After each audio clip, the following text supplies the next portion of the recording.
人在派對，但不想邀請你去參加。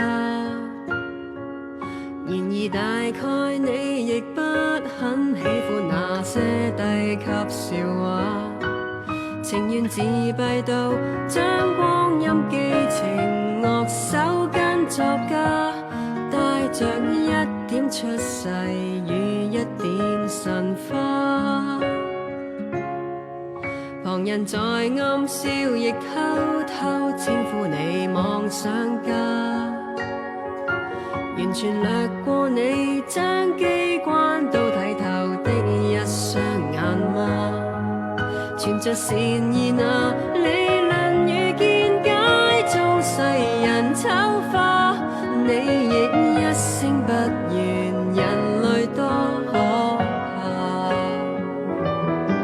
陪你上街路人大概不懂欣賞你先知一世紀，難道你過分美好會令人退避？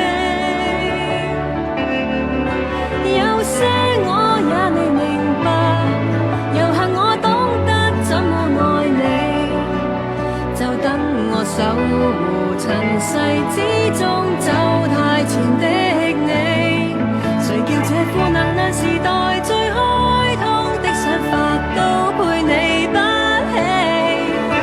明日我怕沒有像你預言的美，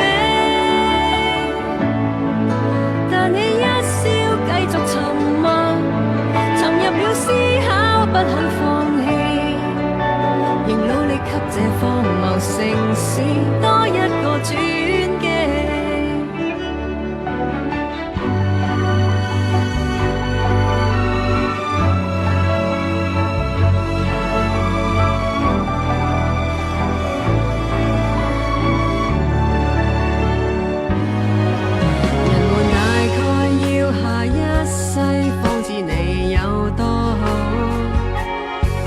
沉淪現世裏，只得